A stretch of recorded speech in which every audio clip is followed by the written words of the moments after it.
Steel slammed against tile and 2 guns came up at the same time. The nurse didn't flinch. She stepped in front of the hospital bed instead, whispering one word into her phone as the footsteps in the hallway got closer.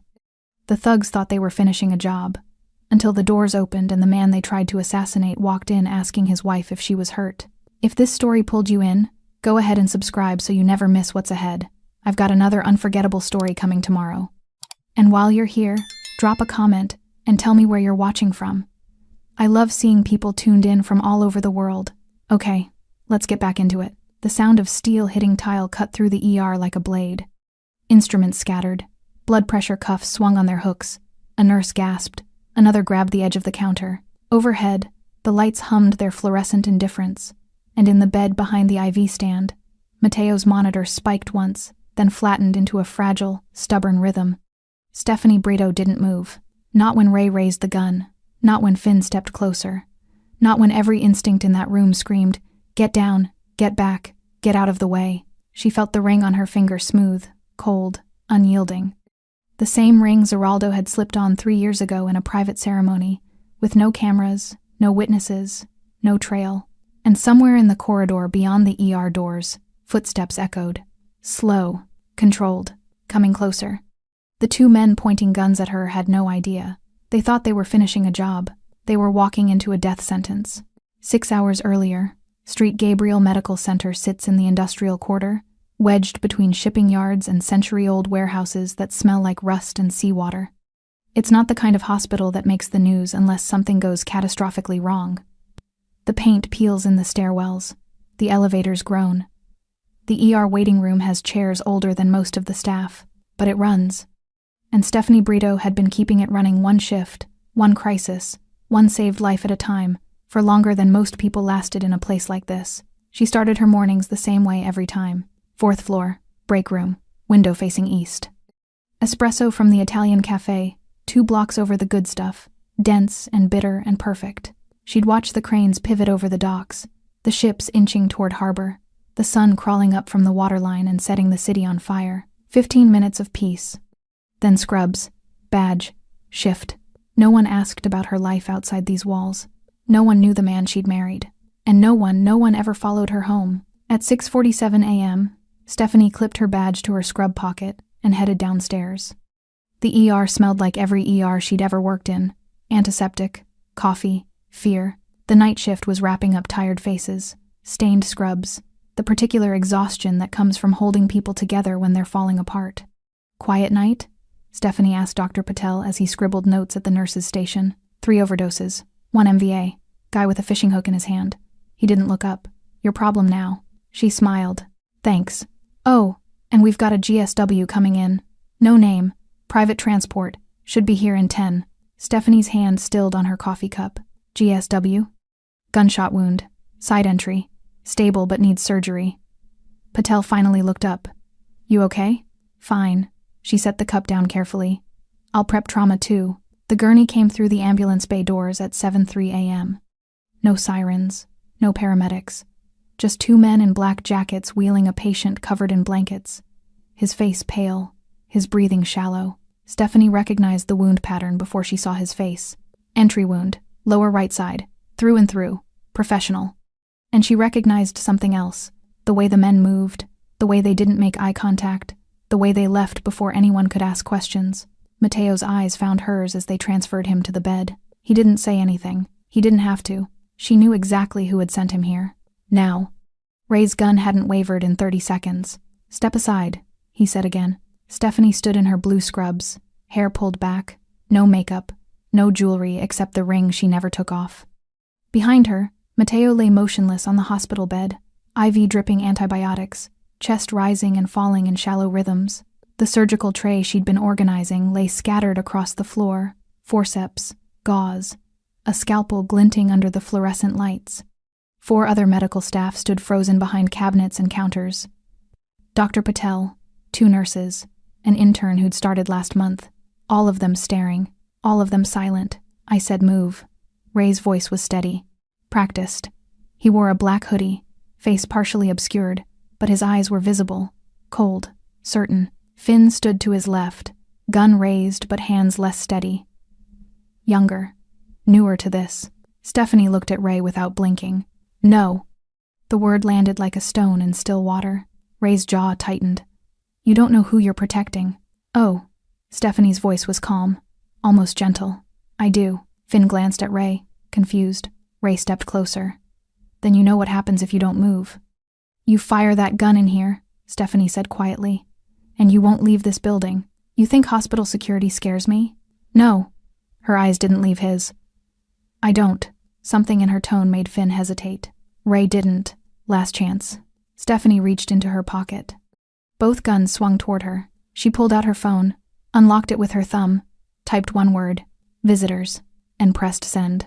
The footsteps in the hallway stopped. For 3 seconds, there was only silence. The hum of the lights, the beep of Mateo's monitor, the distant sound of someone paging a doctor over the intercom. Then the footsteps resumed, slower, closer. Ray heard them first. His eyes flicked toward the corridor, then back to Stephanie, then back to the corridor.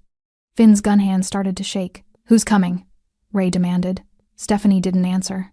She didn't need to. The double doors to the ER pushed open, and Zeraldo Brito walked in. He wore a black tailored suit, no tie, the collar open enough to show the tattoos that ran up his neck and disappeared beneath the fabric. Dark hair slicked back, hands relaxed at his sides, no weapon visible. He didn't need one. He moved like water, controlled, inevitable. His eyes found Stephanie first. Are you hurt? His voice was low, calm. She shook her head once. Only then did he look at the guns. Ray's hand trembled. Finn lowered his weapon slightly, instinct overriding orders. Zeraldo closed the distance in 4 steps. His hand moved so fast Ray didn't see it coming. Wrist twisted. Gun dropped. Knee to the ribs. Ray hit the floor gasping. Finn swung his gun toward Zeraldo, too slow, too uncertain, too late. Zeraldo caught his wrist mid-swing, twisted, and drove him into the wall with one hand. The gun clattered across the tile and skidded to a stop near the nurse's station. No shots fired. No chaos. Just efficiency. Brutal. Controlled. Absolute. The entire room stood frozen. Dr. Patel stared. The intern's mouth hung open. Stephanie didn't look surprised. She turned back to Mateo's monitor, checked his vitals, adjusted the IV drip. Like nothing had happened. Zeraldo knelt beside Ray, who was still gasping for air on the floor. He leaned close, spoke quietly enough that only Ray could hear. You came to my wife's hospital. You aimed a gun at my wife. Do you understand what that means? Ray's eyes went wide. Understanding hit him like ice water. He'd walked into something he couldn't survive. Zeraldo stood, looked at Finn, still pinned against the wall. Same question. Finn nodded frantically. Footsteps echoed from the ambulance bay. 3 men in dark suits entered. No badges. No uniforms. They moved with the same controlled precision as Zeraldo. He gestured once. They hauled Ray and Finn to their feet and walked them toward the exit. No one stopped them. No one called security. No one said a word. Zeraldo turned back to Stephanie. She was reading Mateo's chart. Completely focused. Completely calm. He walked to her side, stood close enough that his shoulder brushed hers. I'll handle this, he said quietly. I know. No one will come here again. I know. He looked at her for a long moment. Then at the ring on her finger. She met his eyes. Steady, unafraid. He nodded once and walked out. The ER doors swung shut behind him. Silence settled like dust. Dr. Patel finally found his voice. Who? Was that? Stephanie didn't look up from the chart. Just a visitor. The whispers started before Stephanie's shift ended. She heard them in the supply closet. Caught fragments near the medication dispensary. Felt the weight of eyes following her down every corridor. Did you see him? The way he moved. Who was that guy? Is he her? No one asked her directly. No one dared. Stephanie finished her charting. Checked on Mateo one last time, stable, sleeping. Guards posted outside his room that no one questioned, and clocked out at 3:47 p.m. The same black car waited in the staff parking lot, the same driver who never spoke, the same tinted windows that hid her from the world. She slid into the back seat and let her head fall against the leather headrest. Her hands were steady. They'd been steady all day. But now, alone in the silence, she felt the adrenaline finally begin to drain. She closed her eyes and remembered the first time she'd seen those same hands covered in blood. 3 years and 4 months earlier. The penthouse bathroom was all white marble and gold fixtures. Stephanie had been there exactly twice before. Once for dinner. Once because Zeraldo had asked her to come, no explanation, just urgency in his voice she'd never heard before. She arrived at 11:30 p.m. with her nursing bag. He opened the door himself. No staff, no security visible. His white shirt was soaked through with blood on the left side. "It's not as bad as it looks," he said. She pushed past him without a word, set her bag on the marble counter, washed her hands, snapped on gloves. "Sit." He sat on the edge of the bathtub. She cut away the shirt, found the wound, glass embedded in his shoulder from the window he'd gone through during the nightclub ambush she'd heard about on the news. They'd called it gang violence, blamed it on turf wars. She knew better. She'd been dating Zeraldo Brito for 6 months, long enough to know what he was, not long enough to have seen it this close. Her hands moved automatically. Tweezers, saline, gauze. He didn't flinch, didn't make a sound, just watched her face. "You should go to a hospital," she said quietly. "No, Zeraldo. No hospitals, no records." His voice was firm, gentle. "Just you." She pulled the last shard of glass free, dropped it into the trash with a sharp clink. "This is what your life is." It wasn't a question. Yes. She cleaned the wound, applied antibiotic ointment, began suturing with practiced precision. "And if I stay," she said, eyes on her work, "this is what my life becomes." He was quiet for a long moment. "I would understand if you left." Her hands paused, just for a second. She'd thought about it. Of course she had. Zeraldo Brito was not a good man by any conventional measure. He controlled territory. He made people disappear. He operated in shadows and violence and power that most people only saw in movies. But he'd also been the first man who'd ever looked at her like she was the answer to a question he didn't know how to ask. He'd never lied to her, never pretended to be something he wasn't. He'd told her the truth from the first night they'd met at a charity gala, where he'd been the largest anonymous donor, and she'd been there representing the hospital. "I'm not a good man," he'd said over champagne. "But I'm an honest one." She tied off the last suture. "I'm not leaving, Stephanie. But we have rules." She stripped off her gloves, met his eyes. "My hospital stays clean. No business, no violence, no overlap." "Agreed. And if this gets too dangerous, I'll step back." He caught her hand. Gentle, deliberate. "I promise." She didn't believe he could, but she believed he meant it. And somehow, that was enough. 2 years and 8 months earlier, the wedding was in a private estate outside the city. 17 people total. No photographers, no announcement, no public record. Stephanie wore a simple white dress, no veil, no train. Zeraldo wore a black suit, no tie. The officiant was a retired judge who owed Zeraldo a favor and knew how to keep his mouth shut.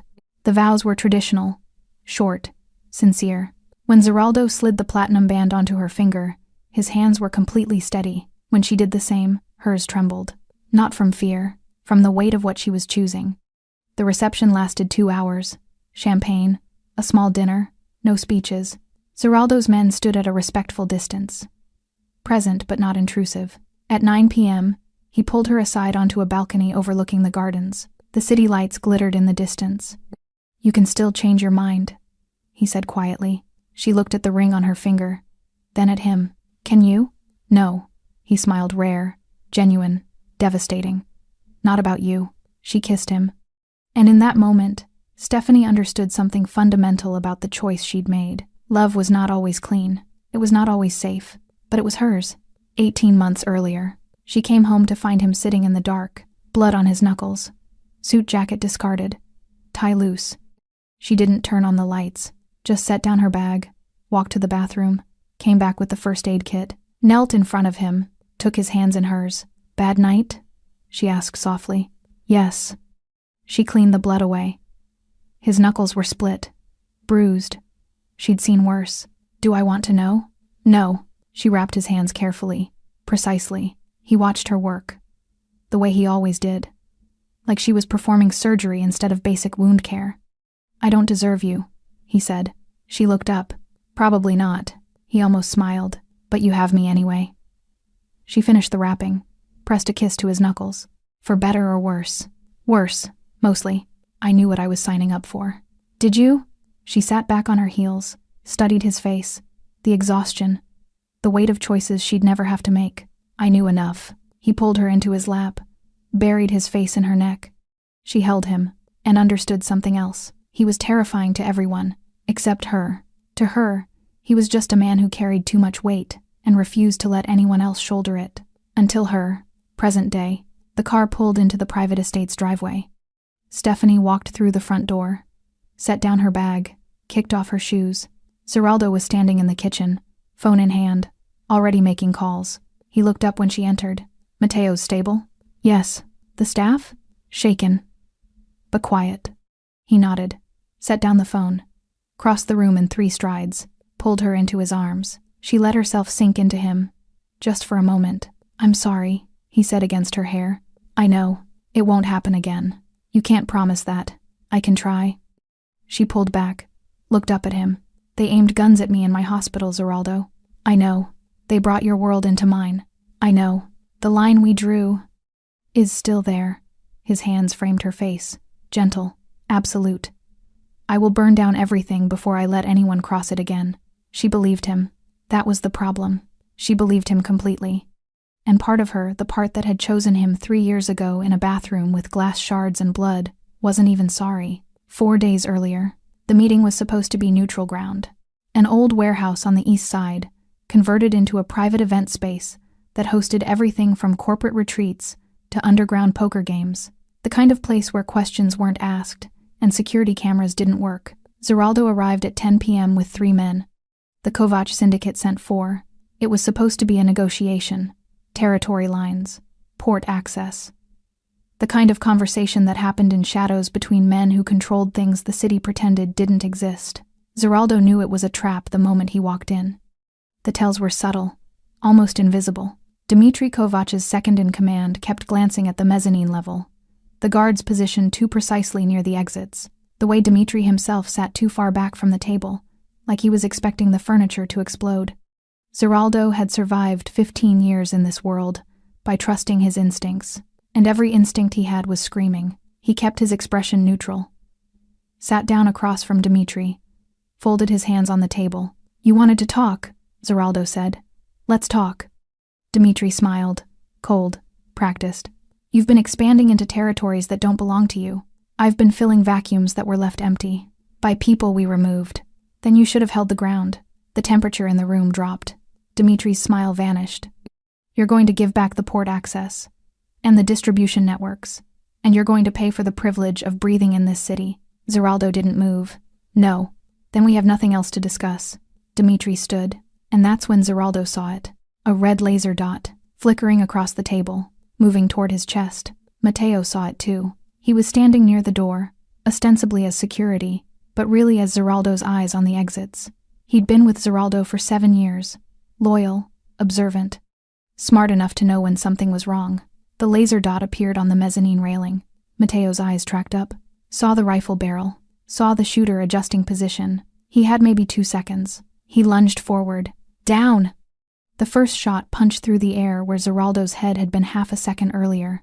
The second shot hit the table and sent splinters flying. The third shot caught Matteo in the side as he tackled Zeraldo behind a steel support column. Chaos erupted. Zeraldo's men returned fire. Dmitry's guards pulled weapons. The mezzanine shooter repositioned. And through it all, Zeraldo's mind worked with cold, mechanical precision. This wasn't just a hit. This was a decapitation. Matteo was bleeding against him, hand pressed to his side, breath coming in sharp gasps. I'm fine, Matteo gritted out. Go. Not without you. Zeraldo. Not without you. Another shot sparked off the column. Zeraldo pulled Matteo to his feet, hauled him toward the service corridor he'd clocked when they'd first arrived. Always have an exit. Always have a backup. Always assume betrayal. His men provided covering fire. One went down, then another. Zeraldo dragged Matteo through the corridor door and slammed it shut. Found the emergency exit. Kicked it open. The alley was dark, empty. A car waited at the far end. Not his car. A different one. The driver's window rolled down. A woman Zeraldo had never seen before leaned out. Get in, now. Matteo stumbled. Zeraldo caught him. Who are you? Someone who doesn't want you dead. She gestured urgently. They have the street blocked both ways. This is your only window. Zeraldo made the calculation in 2 seconds. Unknown variable versus certain death. He shoved Matteo into the back seat and climbed in after him. The car was moving before the door even closed. The driver navigated side streets with practiced precision. No GPS, no hesitation. She knew exactly where she was going. Zeraldo kept pressure on Mateo's wound. The blood was soaking through his shirt. Too much, too fast. Hospital, Zeraldo said. They'll be watching hospitals. He's bleeding out. I know a place. The woman's eyes met his in the rearview mirror. Private clinic. No questions. No. Zeraldo's voice was absolute. Street Gabriel Medical Center. That's suicide. Street Gabriel, East Entrance. 10 minutes. Something in his tone made her stop arguing. She changed course. Mateo's breathing was getting shallow. Stay with me, Zeraldo said quietly. Shouldn't have. Pushed you. You saved my life. That's the job. No. Zeraldo's hand pressed harder on the wound. That was loyalty, and I don't forget loyalty. Mateo tried to smile. Failed. Your wife. Gonna kill me. For bleeding. In her hospital. She'll save you first. Kill you later. This time Mateo did smile. Then his eyes started to close. Mateo, look at me. His eyes fluttered open. You stay awake. You understand? You stay with me until we get there. Trying. Try harder. They arrived at St. Gabriel at 10:47 p.m. The driver pulled up to the east entrance. Emergency access. Staff only. Zeraldo didn't question how she knew. He pulled Mateo out of the car. The woman helped support his other side. You're sure about this? She asked. Yes. They'll come looking. Let them. She studied his face. Saw something there that made her nod. Good luck. She got back in the car and disappeared into the night. Zeraldo never saw her again. Never learned her name. Never knew why she'd been there. Some mysteries, he decided, weren't worth solving. The ER doors opened. A nurse he didn't recognize looked up, saw the blood, grabbed a gurney. GSW, right side, through and through, Zeraldo said with clinical precision. Name? No name. No records. Private transport. The nurse hesitated. Zeraldo pulled out a roll of cash, set it on the counter. This pays for silence, not just treatment. She looked at the money, then at Mateo, who was barely conscious. She made the choice every nurse makes when faced with impossible decisions. Save the life in front of you. Deal with questions later. Trauma too, she said. Move. They wheeled Mateo through the corridor. Zeraldo stayed close. His phone buzzed. Messages flooding in. 2 men down. Dimitri's crew scattered. Shooter escaped. Buildings clear. He typed one response. Find out who paid Dimitri. I want names by morning. Then he typed a second message. To the only person he trusted completely. Need you. St. Gabriel. East Wing. GSW. Don't ask questions yet. The response came in 30 seconds. I'm here. Trauma too? Yes. I'll handle it. Stephanie appeared in the doorway 6 minutes later. She took one look at Mateo, then at Zeraldo. Her expression didn't change. Out, she said to the other nurse. Dr. Patel said, I've got this. Out. The nurse left. Stephanie washed her hands, snapped on gloves, began assessing the wound with practiced efficiency. Through and through. Missed major organs. Lucky. Can you save him? Yes. She didn't look up. Can you tell me who shot him? Not yet. Can you tell me if they'll come here? Zeraldo was quiet. She finally looked at him, saw the answer in his eyes. Zeraldo. I'll have men outside. Discreet. No one will know he's here. You promised. I know what I promised. His voice was raw. Honest. And I'm breaking it. Because he saved my life. And I won't let him die for it. Stephanie looked at Mateo. At the wound. At the blood. At the choice in front of her. The line they'd drawn. And the man she'd married. She made her decision. Fine. But this never happens again. It won't. You can't know that. I can try. She returned to work. Prepping for surgery. Moving with the calm precision that had first made him fall in love with her. Zeraldo watched her save another life. And wondered how long before his world destroyed hers completely. He didn't know the answer. But 4 days later, when 2 men with guns walked into her hospital, he would find out exactly what happened when someone crossed the only line he'd ever actually cared about.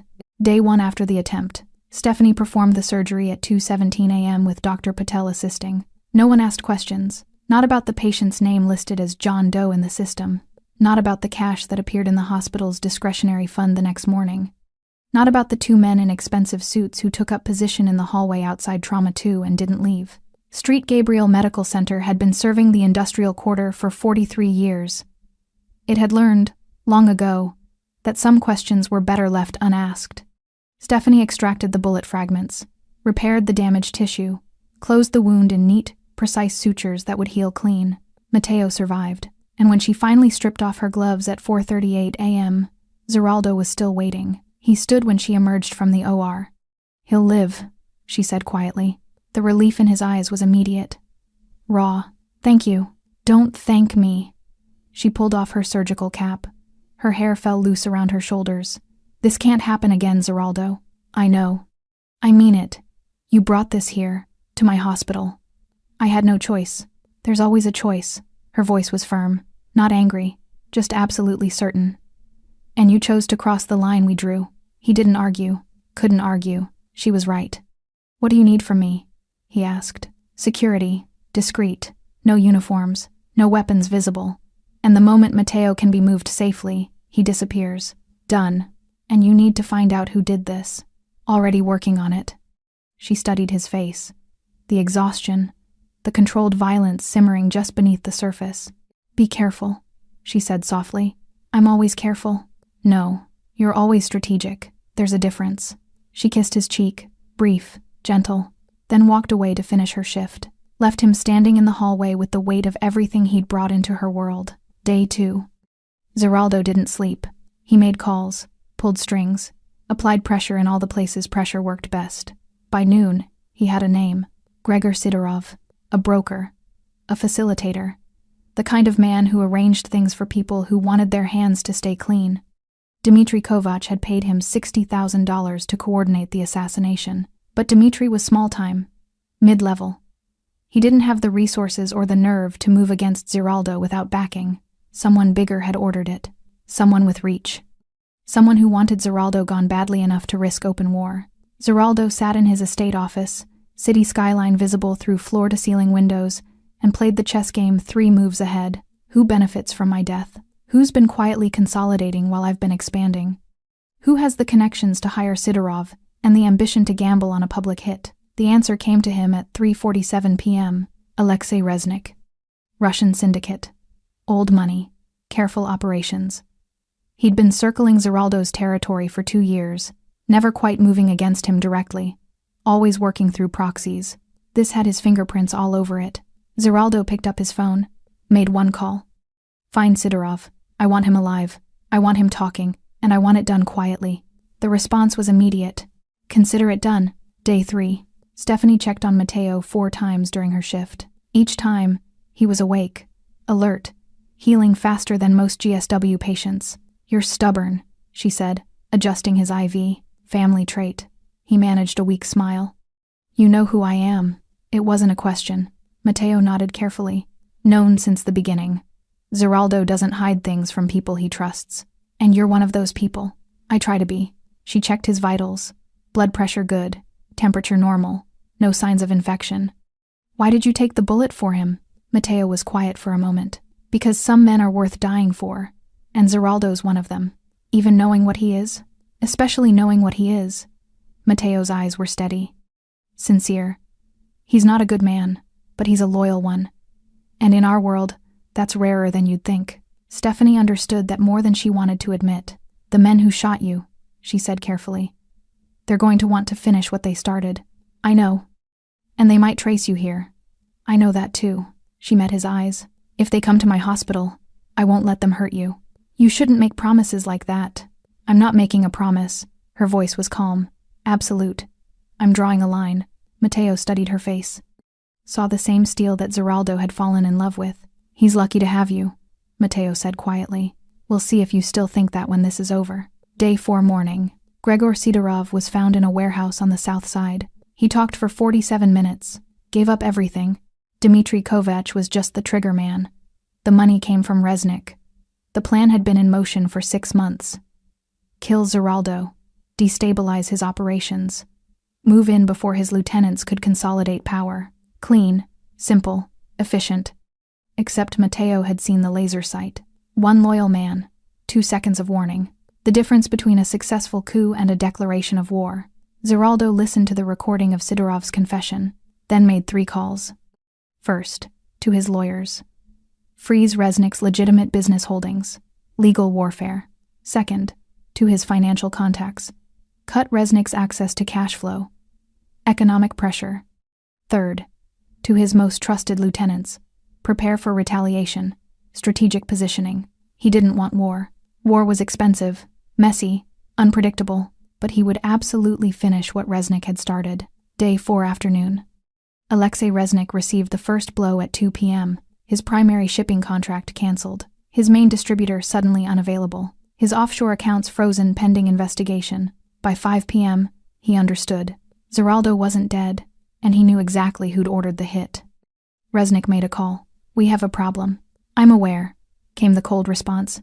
"He's moving against us. Fast. Then move faster. He has the survivor, the one who warned him. If he talks, then make sure he doesn't. He's in a hospital, protected. I don't care if he's in a fortress. Find him. Finish this." The line went dead. Resnick stared at his phone, then made another call. "I need a team. 2 men. Hospital job. St. Gabriel Medical Center. There's a GSW patient. No name. Trauma wing. I need him gone." "When?" "Tonight. It'll cost extra. I don't care what it costs. Just get it done." Day 4 evening. Stephanie felt it before she saw it. The shift in atmosphere. The way the security guard Zeraldo had posted suddenly went on alert. The way her phone buzzed with a message at 6:47 p.m. "They know where Mateo is. Team inbound. Stay away from Trauma 2. She stared at the message, then at the hallway leading to Trauma 2. Then at the phone again. She typed back, "No." The response was immediate. "Stephanie, please. This is my hospital, my patient, my line. I'm handling this. Stay out of it. Zeraldo. I'm not leaving." 3 dots appeared, disappeared, appeared again. Finally, "Then I'm coming to you." She pocketed her phone, walked to Trauma 2, checked on Mateo one more time. "Company coming?" he asked quietly. "Maybe. You should go." "Not a chance. Stephanie. Rest. Save your strength." She walked out to the nurse's station, organized her supplies, checked her equipment, and waited. The line had been drawn 3 years ago. Tonight, someone was going to try to cross it, and they were about to learn exactly what happened when you threatened something Stephanie Brito had decided to protect. She touched the ring on her finger. Steady, calm, ready. 2 men in black hoodies entered the hospital at 7:23 p.m. They moved like professionals, calm, purposeful, scanning for cameras, checking exits. They reached the ER at 7:31 p.m., found Trauma 2, saw the patient on the bed, drew their weapons, and walked directly into the one thing Alexei Resnick hadn't accounted for. A woman who'd married into violence, who understood it, who respected it, but who absolutely refused to let it touch the one place she'd claimed as sacred. Stephanie Brito stepped between the guns and the hospital bed, and everything that happened next became inevitable. The surgical tray hit the floor at 7:33 p.m. Metal instruments scattered across tile in a sound that didn't belong in a hospital. Forceps, gauze packets, a scalpel that spun twice before settling near the wall. Stephanie had been reaching for it when she saw them. 2 men, black hoodies, faces partially obscured. Moving with purpose toward Trauma 2, she dropped the tray deliberately, let it crash, let everyone hear, let them know something was wrong. The reaction was immediate. Dr. Patel froze mid-stride near the medication cart. 2 nurses ducked behind the counter. An intern pressed himself against the wall, and Stephanie Brito stepped directly into the doorway of Trauma 2, blocking the entrance with her body. Ray saw her first.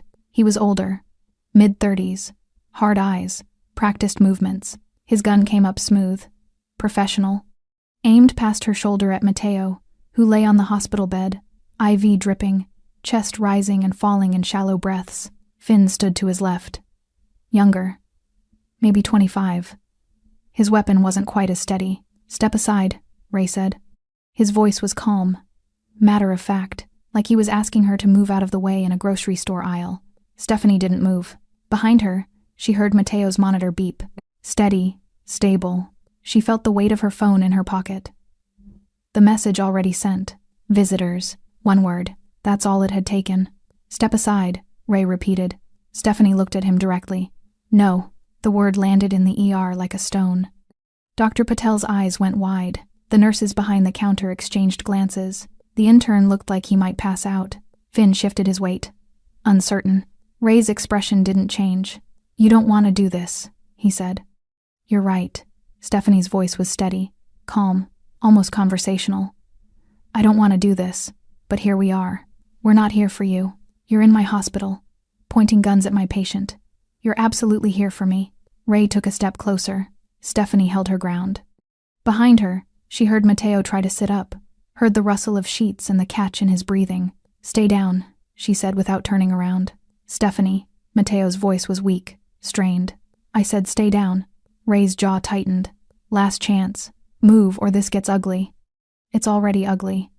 Stephanie's eyes never left his. You brought guns into a hospital. You threatened a patient under my care. The only question now is how this ends. It ends with him dead. No. Her voice dropped. Absolute. Final. It doesn't. Finn spoke for the first time. Ray, maybe we should... Shut up. But Stephanie saw it. The hesitation in Finn's eyes.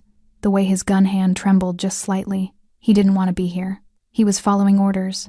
Not conviction. That was exploitable.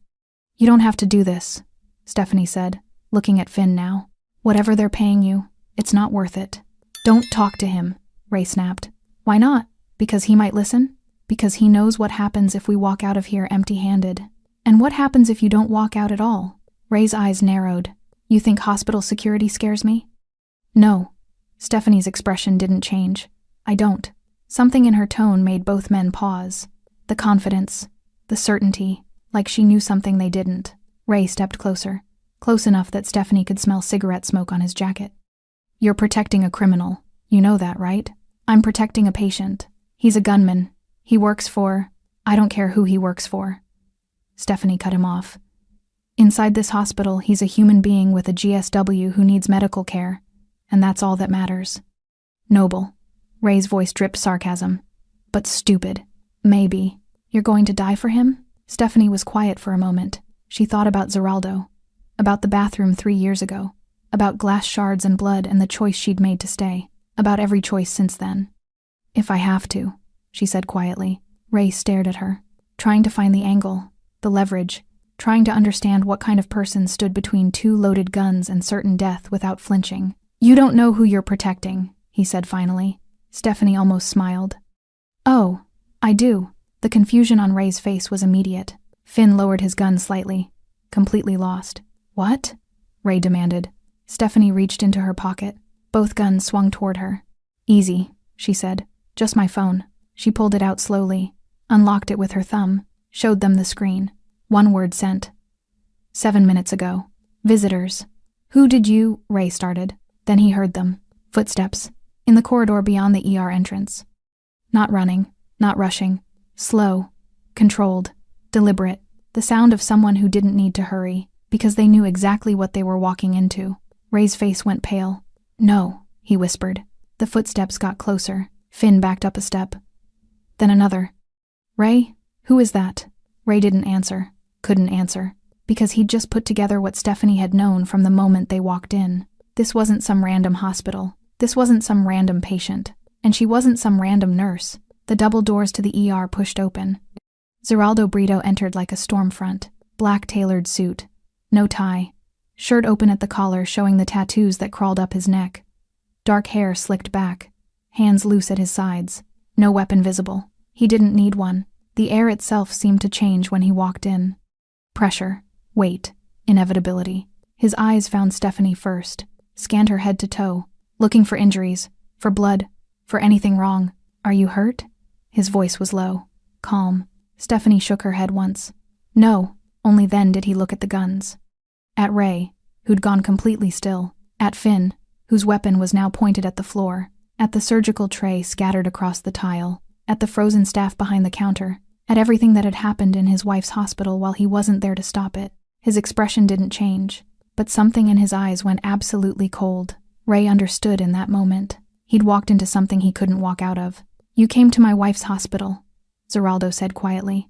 Ray's gun hand started to shake. You pointed guns at my wife. Finn dropped his weapon entirely. It clattered on the floor. You threatened her life. Zeraldo took a step forward, then another, moving like water. Like violence waiting for permission. Do you understand? He continued, voice still calm, still controlled. What that means? Ray tried to aim his gun, tried to fire, tried to do anything. but his hands wouldn't obey, because standing in front of him wasn't just a man, it was a reckoning. Zeraldo closed the distance in 3 steps. His hand moved faster than Ray could track, caught his wrist, twisted. The gun dropped. Ray swung wild with his other hand. Zeraldo caught that too. Drove his knee into Ray's ribs with surgical precision. Ray gasped, dropped. Finn tried to run. Made it 2 steps. Zeraldo was faster, grabbed him by the jacket, slammed him against the wall hard enough to crack the plaster, held him there with one hand. "Please," Finn started. "Who sent you?" "I don't." Zeraldo's hand tightened. "Who sent you?" "Resnick! Alexei Resnick!"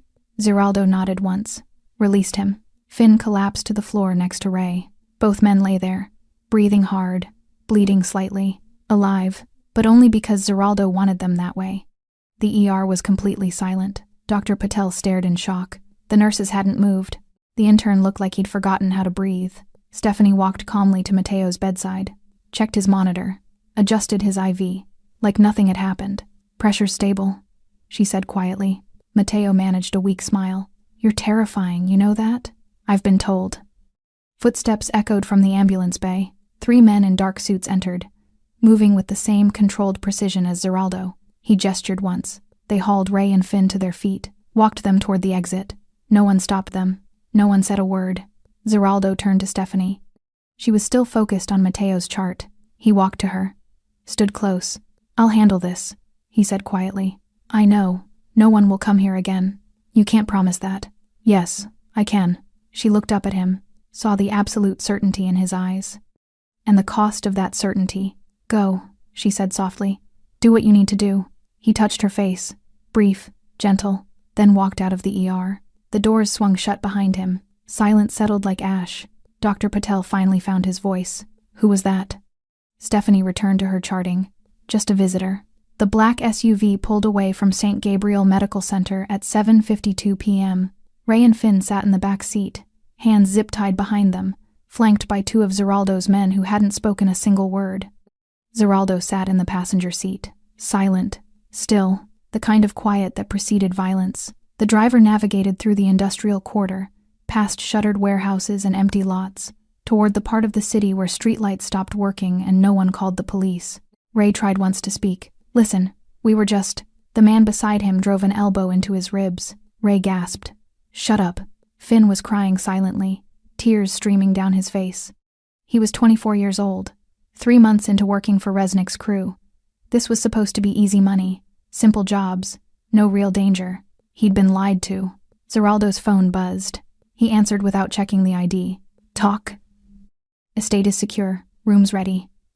The voice on the other end was calm, professional. "Good. 20 minutes." He ended the call, looked at Ray in the rearview mirror. "You made a mistake tonight." Ray said nothing. "You walked into my wife's hospital.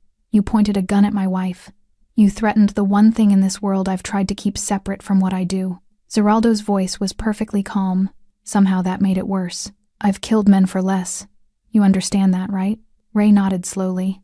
"But I'm not going to kill you." Zeraldo turned in his seat, made eye contact. "Not yet. First you're going to tell me everything. Who sent you? How they found Mateo? What else they're planning?" "I don't know anything." "Yes, you do. And you're going to tell me, because the alternative is so much worse than death that you can't even imagine it." Finn sobbed harder. Ray stared at Zeraldo, saw something in those eyes that made his bladder clench. This wasn't a man. This was a force of nature. And they'd made the fatal mistake of getting in his way. The estate sat on 12 acres outside the city limits. No neighbors, no witnesses, no one to hear anything that happened inside. The SUV pulled through the gate at 8:14 p.m., drove past manicured gardens and a fountain that looked like it belonged in a European plaza, stopped at a secondary building, separate from the main house, soundproof. The men hauled Ray and Finn out of the vehicle, marched them inside, down a hallway with concrete floors and fluorescent lights, into a room with a drain in the center of the floor. 2 chairs, both bolted down. They were shoved into the seats. Zip ties cut, hands secured with metal cuffs attached to the chair arms. Finn was hyperventilating now. Ray tried to stay calm, tried to think. There had to be a way out of this. There had to be. Zeraldo walked in. He'd removed his suit jacket, rolled up his sleeves. The tattoos on his forearms were visible now. Intricate, deliberate. each one marking something. Someone. A history written in ink and violence. He pulled up a third chair, sat down facing them, folded his hands. Let's begin. Ray broke first. It took 11 minutes. No torture. No physical pain. Just questions. And the growing certainty that lying would make things exponentially worse. Resnick sent us, Ray said finally. Alexei Resnick. I know that. Tell me something I don't know. He's been planning this for months. The hit on you. Taking your territory. He's got backing. Financial. Political. From who? I don't know. I swear I don't know. That's above my level. Zeraldo studied his face. Believed him. How did you find Mateo? Tracker. We got a signal from the warehouse where the hit went down. Followed it to the hospital. What tracker? In his phone. We didn't know it was there until after he ran. Zeraldo's jaw tightened. Someone on his side had planted a tracker. Someone close enough to access Mateo's phone. Internal betrayal. That complicated things. Who else knows Mateo's at Street Gabriel? Just us. And Resnick. You reported in? Before we went in, yeah. What did you tell him? That we found the target. We were going in to finish it. Did you tell him the hospital name? Ray hesitated. Zeraldo leaned forward. Did you tell him? Yes. Zeraldo stood, walked to the corner of the room, pulled out his phone, made a call. Pull Mateo out of Street Gabriel. Now. They know where he is. A pause. I don't care if he's stable. Move him. Private location. No records. Another pause. And double security on Stephanie. If anyone even looks at her wrong, I want to know about it. He ended the call, turned back to Ray and Finn. What else? Finn told them about the financial operation. How Resnick had been systematically undermining Zeraldo's legitimate businesses, shell companies, frozen assets, legal challenges designed to bleed resources. The assassination was supposed to be the final blow. Remove Zeraldo. Chaos follows. Resnick sweeps in and consolidates everything. Clean. Efficient. Except it hadn't worked. He's going to try again, Finn said through tears.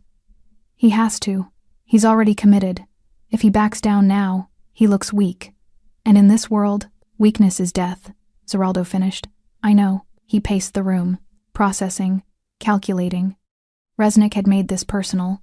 Not just business, not just territory. He'd sent men to Stephanie's hospital. He'd crossed the one line Zeraldo had made absolutely clear. That changed everything.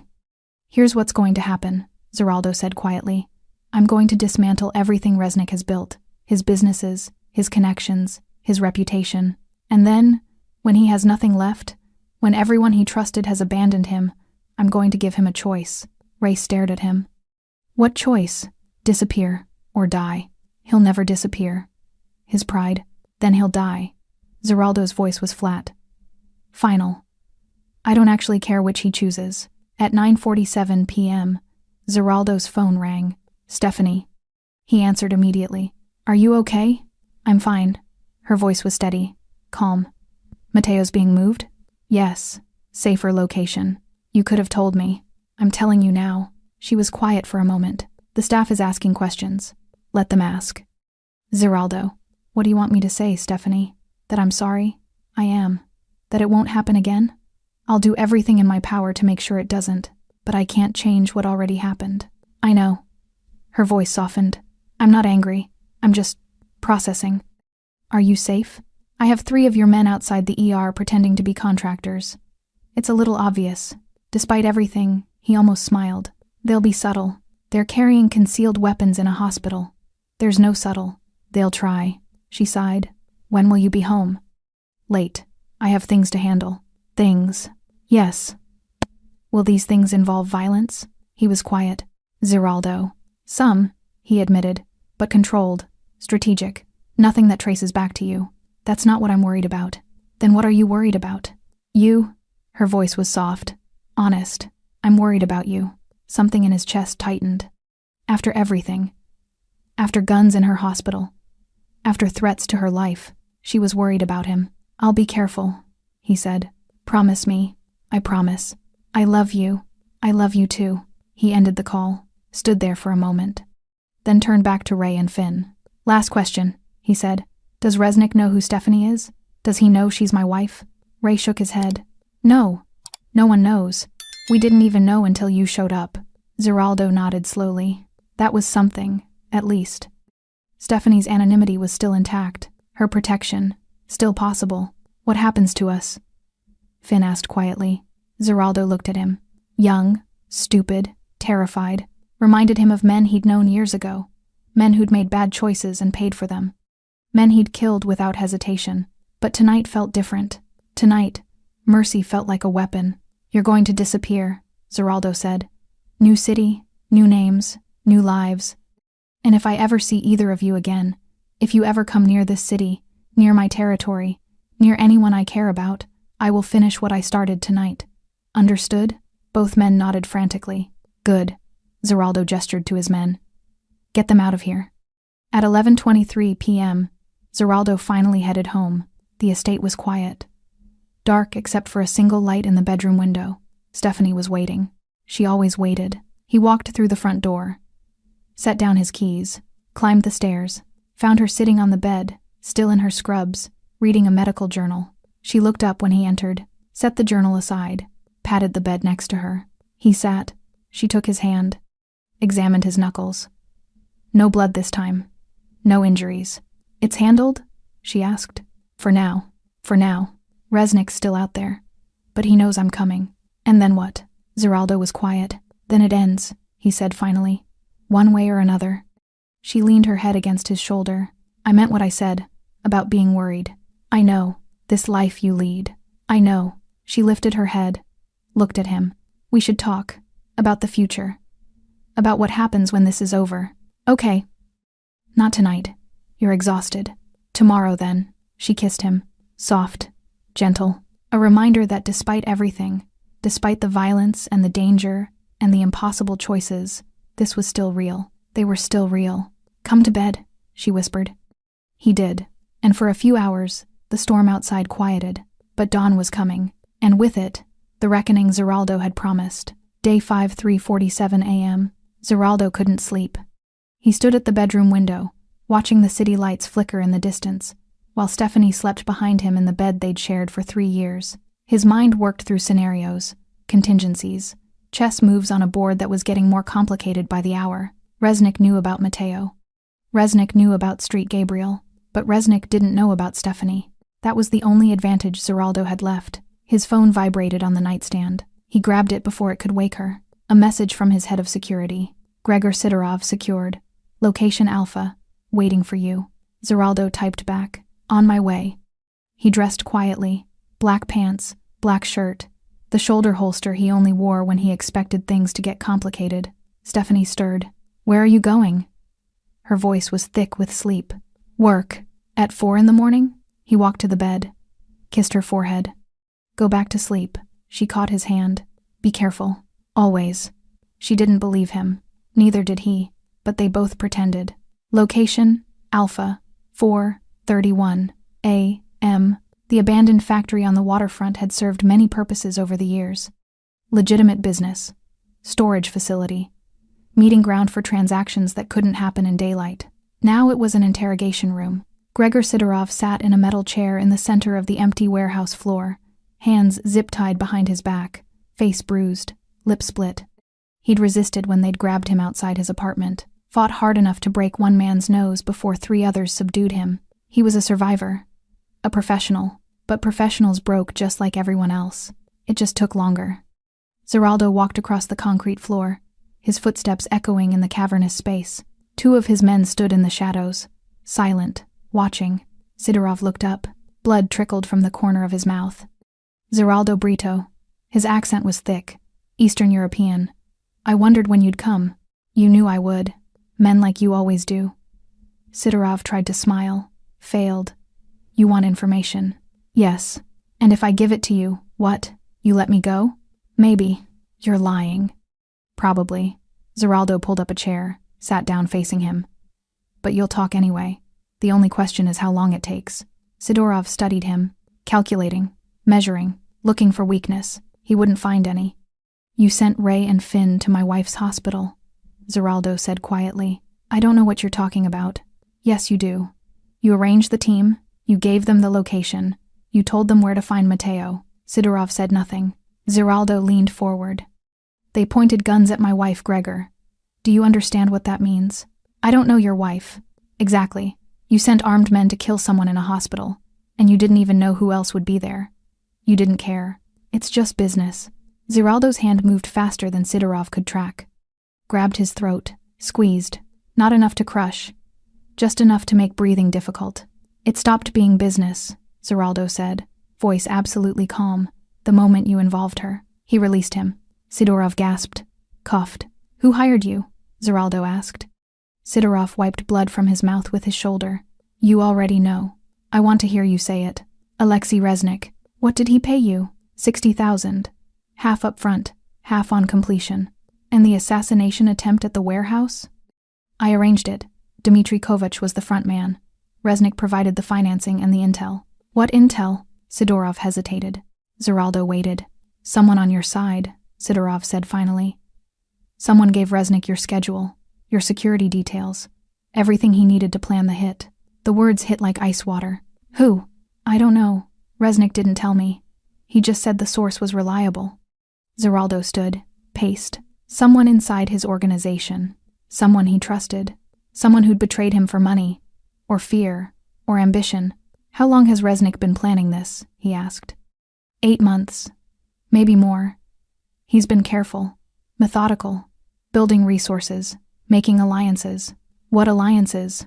I don't have names, but he's got political cover, financial backing. This isn't just about territory, it's about legitimacy. Zeraldo understood. Reznik wasn't trying to be a crime lord. He was trying to be a businessman with criminal infrastructure. Respectable, untouchable, and Zeraldo was in the way. What else? Zeraldo demanded.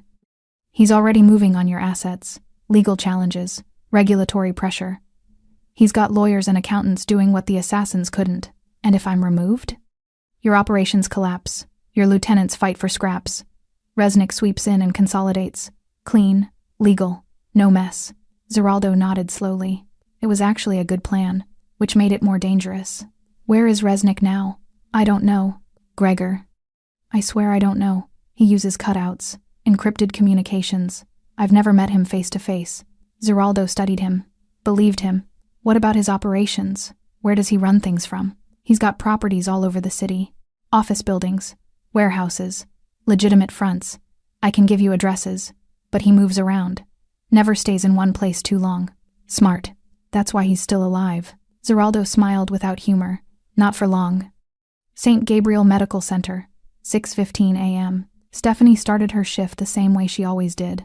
4th floor break room, window facing east, espresso from the Italian cafe. But today felt different. The staff watched her differently, whispered when she passed. Dr. Patel approached her at the nurse's station. We need to talk, he said quietly. About what happened yesterday. Stephanie didn't look up from her chart. A patient was threatened. Security responded. It's handled. That wasn't security, Stephanie. Wasn't it? You know it wasn't. Patel lowered his voice. Who was that man? A visitor. Don't insult my intelligence. She finally looked at him. What do you want me to say, David? The truth would be nice. The truth is that I'm a nurse. I take care of patients. And yesterday, someone tried to hurt a patient under my care. Someone stopped them. That's all you need to know. Is it? She held his gaze. Steady. Unflinching. Patel shook his head. Be careful, Stephanie. Whatever you're involved in. I'm involved in saving lives. Same as you. It didn't look that way yesterday. Then maybe you weren't looking closely enough. She walked away, left him standing at the nurse's station with more questions than answers. Location, Alpha, 7, 2, A, M. Sidorov had given them everything. Addresses, financial accounts, communication protocols, a roadmap to Reznik's entire operation. Zeraldo stood in the corner of the warehouse, phone to his ear, coordinating with his team. I want legal pressure on every property he owns. Environmental violations, zoning issues, tax audits. Make it expensive to operate. Done. And freeze his offshore accounts. Use the shell company we set up in Panama. Route it through the Cayman contacts. Understood. What about the political connections? We're identifying them now. Should have names by tonight. Good. When you do, apply pressure. Quietly. No public scandals. Just make them nervous enough to distance themselves. Consider it done. Zeraldo ended the call, looked at Sidorov, who was watching him with a mix of fear and grudging respect. You're going to destroy him, Sidorov said. Yes. He'll fight back. Let him. This could get messy. It already is messy. Zeraldo walked closer. He sent men to my wife's hospital. There's no coming back from that. Sidorov nodded slowly, understanding. What happens to me? He asked. Zeraldo considered. Sidorov was a facilitator, a middleman, useful for information but ultimately expendable. In the old days, Zeraldo would have eliminated him without hesitation. No witnesses, no loose ends. But Stephanie's voice echoed in his mind. Be careful. Not just with his life. With his soul. You disappear, Zeraldo said finally. New city, new identity, and you never speak about this to anyone. Ever. And if I do, I'll know, and I'll find you, and what happened to you tonight will feel like mercy. Sidorov swallowed hard. Understood. Zeraldo gestured to his men. Get him out of here. They cut the zip ties, hauled Sidorov to his feet, walked him to a waiting van. Zeraldo watched them leave, then pulled out his phone, called his financial team. Start the cascade. I want Resnick's assets frozen by noon, his businesses audited by end of day, and his connections scrambling by nightfall. That's aggressive. It's war. And he started it. Private Estate 8:34 a.m. Zeraldo returned home to find Stephanie in the kitchen, still in her scrubs, coffee in hand. You're home early, he said. Double shift got cancelled. Budget cuts. She looked at him. You look exhausted. Long night. Did you find what you needed? Yes. She walked to him, touched his face. What happens now? I take everything Resnick has, piece by piece, until there's nothing left. And then? Then he makes a choice. Disappear or die. She was quiet for a long moment. This is who you are. It wasn't a question. Yes. And I married you knowing that. Yes. She kissed him. Soft. Deliberate. Then finish it, she whispered. But come back to me. Always. She stepped back. I'm going to shower. Then sleep. Wake me if the world ends. I will. She walked upstairs, left him standing in the kitchen with the weight of what came next. Zeraldo pulled out his phone, made one final call. It's time. Execute the plan. Everything we discussed. I want Resnick crippled by end of business today. Understood. He ended the call. Looked out the window at the city waking up. Somewhere out there, Alexei Resnick was about to learn what happened when you threatened the wrong man's wife. The storm was coming, and Zeraldo Brito was bringing it. 11:47 a.m. The first domino fell at exactly noon. Resnick's primary shipping contract, valued at $4.2 million annually, was terminated with immediate effect. Environmental violations, paperwork irregularities, issues that had existed for months, but were suddenly, inexplicably, priorities for the regulatory board. The second domino fell at 12:34 p.m. His main distribution network received notice of a federal audit. Tax discrepancies dating back 3 years. Nothing concrete yet. Just enough smoke to make his partners nervous. By 1:15 p.m., the third domino tipped. His offshore accounts, the ones hidden behind shell corporations in Panama and the Cayman Islands, were frozen, pending investigation into money laundering allegations. Zeraldo sat in his estate office, watching reports come in on 3 different screens. His phone rang constantly. Updates. Confirmations. Complications. He handled each one with surgical precision. The warehouse on 5th Street? He asked. Condemned. Structural violations. The restaurant chain? Health department shut down 2 locations. More coming. Political connections? Senator Mitchell's office returned Resnick's donation. Said they're re-evaluating their donor relationships.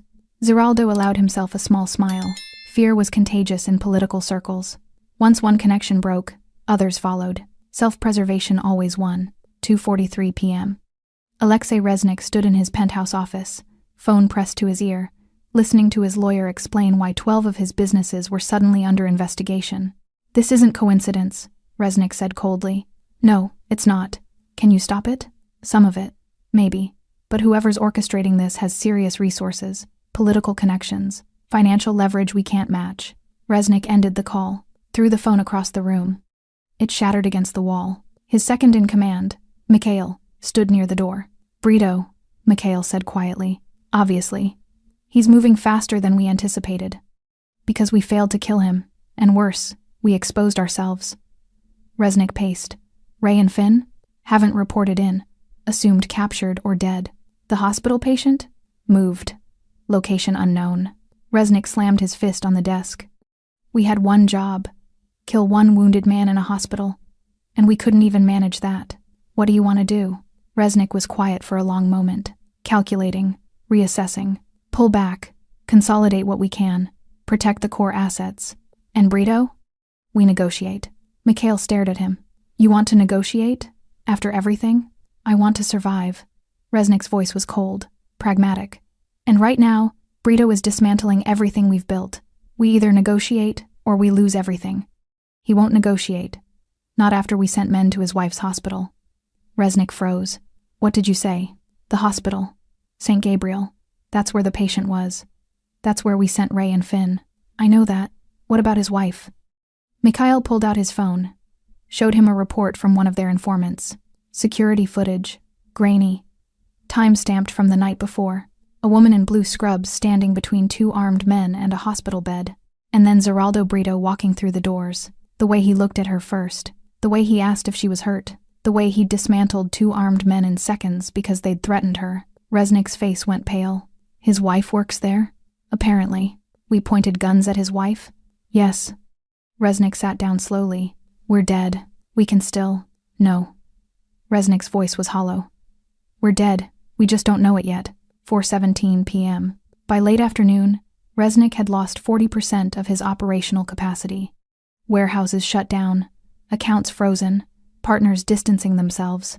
The carefully constructed empire he'd built over 15 years was collapsing in real time, and everyone knew who was responsible. Zeraldo Brito, the man who didn't just retaliate, he erased. 6:52 p.m. Zeraldo received the call he'd been waiting for. Unknown number. He answered. Brito.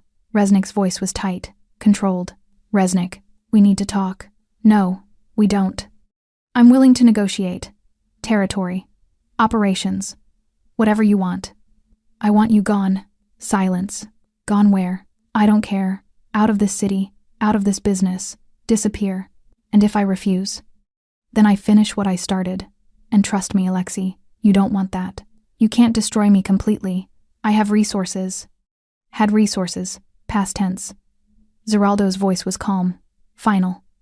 By tomorrow morning you'll have nothing. No money. No properties. No connections. No crew. That's impossible. Is it? Check your accounts. Check your properties. Check your phone. And see how many people are still taking your calls. Zeraldo could hear Resnick breathing heavily on the other end. You have 24 hours, Zeraldo continued.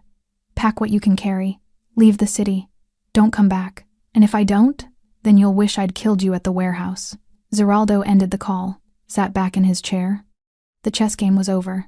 Resnick just hadn't accepted it yet. 8:34 p.m. Stephanie came home to find Zeraldo on the balcony, watching the city. Silent, she walked out to join him. Is it done? She asked. Almost. What happens tomorrow? Resnick disappears. Or he doesn't. Either way, it ends. She took his hand. And after that? He looked at her. Really looked at her. The woman who'd stood between guns and a patient because it was the right thing to do. The woman who'd married him knowing exactly what he was. The woman who deserved better than a life spent waiting for violence to find them. After that, he said quietly, we talk about the future. Okay, a real future. Not this. She squeezed his hand. I'd like that. They stood together as the sun set over the city. Tomorrow would bring resolution, one way or another. But tonight, they had this, each other. And for the first time in days, that felt like enough. Day 6, 7:23 a.m. Alexei Resnick didn't disappear. He made one final mistake. Pride. Instead of running, he tried to consolidate, called in favors, reached out to connections who'd already abandoned him. By 9 a.m., Zeraldo knew. By 10 a.m., his team had located Resnick's position. By 11 a.m., it was over. Stephanie was in surgery when Zeraldo's message came through. It's done. Coming home. She didn't ask for details. Didn't need them. She finished the procedure, closed the incision, handed off to recovery, went home. 2:47 p.m. Zeraldo was sitting in the living room when she arrived. Still in the same clothes from this morning. Tired, but calm. She sat down next to him. Tell me, she said quietly. Resnick's gone. Out of the city. Out of the business. He won't be back. You didn't kill him. No. Why not? He was quiet for a moment. Because you asked me to be careful, and I'm trying. She leaned her head against his shoulder. Thank you. They sat in silence for several minutes. Then Stephanie spoke. We need to talk about what happens next. I know. This can't keep happening, Zeraldo. People coming after you. Coming after people close to you. Coming after me. I know. She sat up, looked at him directly. I want children someday. A family. But not like this. Not with armed men showing up at hospitals. Not with violence always one phone call away. I understand. Do you? Because I need to know if you can actually step back. Not just say it. Actually do it. Zeraldo took her hands. 3 years ago, you asked me if I could walk away if things got too dangerous. I said I'd try. I meant it then. I mean it now. Trying isn't enough anymore. I know. He held her gaze. So I'm not going to try. I'm going to do it. What does that mean? It means I start reducing operations, legitimizing what I can, selling off what I can't. It'll take time, maybe a year, maybe 2, but I'll do it. Why? Because the alternative is losing you, and that's not acceptable. Her eyes filled with tears. You'd give up everything you've built? Not everything, just the parts that put you in danger. Zeraldo. I mean it, Stephanie. What happened at your hospital? Seeing those guns pointed at you. His voice cracked slightly. I can't live with that. I won't. She kissed him, deep, desperate, grateful. We'll do it together, she whispered. Figure out what comes next. Build something different. Together, he agreed. They held each other as afternoon light filtered through the windows. The violence wasn't over. It never truly was in their world, but the trajectory had changed. And for the first time, the future felt like something worth planning for. 5:15 p.m. Stephanie's phone rang. Street Gabriel Medical Center. This is Stephanie. We need you back. Multi-vehicle accident.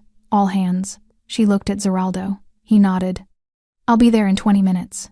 She grabbed her bag, kissed him goodbye. I'll be home late. I'll wait. She smiled. I know. 11:52 p.m. Stephanie came home exhausted. 3 critical patients, 2 surgeries, 1 loss. Zeraldo was still awake, had dinner waiting, wine poured. How was it? He asked. Hard. But we saved 2 of 3. That's something. They ate in comfortable silence. Then Zeraldo spoke. I met with my lawyers today. Started the process. What process? Transitioning operations. Selling assets. Going legitimate. Stephanie set down her fork. You're serious? Yes. How long? 18 months. Maybe less if things move smoothly. And after that? After that, I'm just a businessman with a complicated past. And you're just a nurse with a complicated husband. She laughed. Actually laughed. Just. He confirmed. She stood. Walked around the table. Sat in his lap. I love you, she said. I love you too. Even when this gets hard? Especially then. She rested her forehead against his. And for the first time in 6 days, she felt like they might actually make it through this. Together. Day 7. Street Gabriel Medical Center looked exactly the same. Same beige brick, same narrow windows, same fluorescent lights humming overhead, but something had shifted. Stephanie felt it the moment she walked through the ER doors. Staff watched her differently, not with fear, not with judgment, with respect tinged with curiosity. Dr. Patel approached her at the nurse's station. How's our mystery patient? He asked carefully. Transferred, recovering well. Good. He paused. And the visitor? Also well? Patel nodded slowly. I'm not going to ask questions, Stephanie. But if you ever need anything... I know. Thank you. He walked away, left her with the charts and the routines and the familiar rhythms of the hospital she'd worked in for years. Nothing had changed. Everything had changed. 10:34 a.m. Mateo was sitting in a private recovery facility across town when his phone rang. Zeraldo. How are you feeling? Like I got shot, but alive. Thanks to your wife. She's good at her job. She's terrifying. In the best way. Zeraldo smiled. I know. What's the damage? Mateo asked. Resnick's gone. Operations are secure. The insider who planted the tracker has been handled. Who was it? Nobody you knew. Mid-level. Got greedy. Mateo was quiet. And us? The organization? Changing. Slowly. But changing. Because of her. Because of her. Zeraldo confirmed. Good. You deserve that. So do you.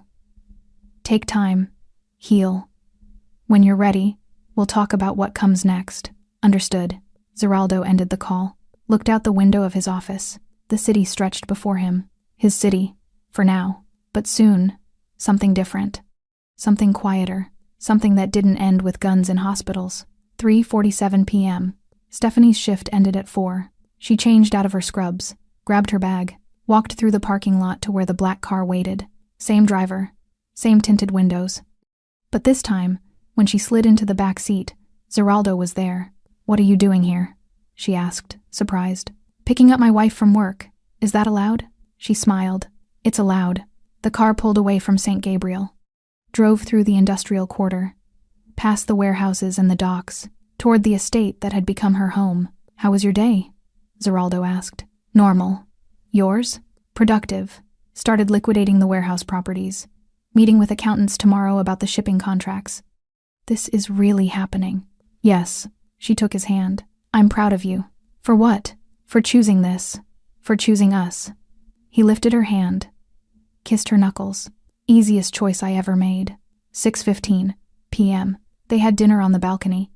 Pasta, wine, candlelight, normal, domestic, peaceful. "I was thinking," Stephanie said, "about taking that vacation you promised me 3 years ago." "Where do you want to go?" "Somewhere quiet. No phones, no emergencies, just us." "Italy? Perfect. 2 weeks?" "Make it 3. He smiled. "Done." They talked about the future, about plans, about possibilities, about children someday, a house somewhere quieter, a life that didn't require armed security and encrypted phones. It felt impossible. It felt necessary. It felt real. 11:23 p.m. Stephanie stood at the bedroom window, looking out at the city. Zeraldo came up behind her, wrapped his arms around her waist. "What are you thinking about?" he asked. "About how we got here. About where we're going." "Regrets?" "No, never." She turned to face him. "You? Only that it took me this long to see what matters." "And what matters?" "You. This. Us." She kissed him. Slow, deep, certain. "Come to bed," she whispered. "In a minute." She walked away, left him at the window. Zeraldo looked out at the city one more time. Tomorrow he'd meet with lawyers, start dissolving the empire he'd built, begin the slow process of becoming someone different, someone better. For her. But tonight, he was still Zeraldo Brito, and the woman sleeping in his bed was still Stephanie, the nurse who'd stood between guns and a patient, the wife who'd married into violence and demanded something better, the person who'd changed everything, without even trying. He walked to the bed, slid in beside her. She curled against him automatically. Safe, loved, home. And somewhere across the city, in the ER of St. Gabriel Medical Center, the night shift continued. Lives saved, crises managed, the endless work of healing, where Stephanie Brito would return tomorrow, still just a nurse, still exactly who she'd always been. But now, finally, with a future that looked like peace. Thanks for sticking with this story until the very end. You're the reason these stories feel alive. If you're ready for another powerful journey, just tap the next video on your screen. And before you go, leave a quick comment and rate this story from 1 to 10. I'm excited to read your thoughts and connect with you in the comments.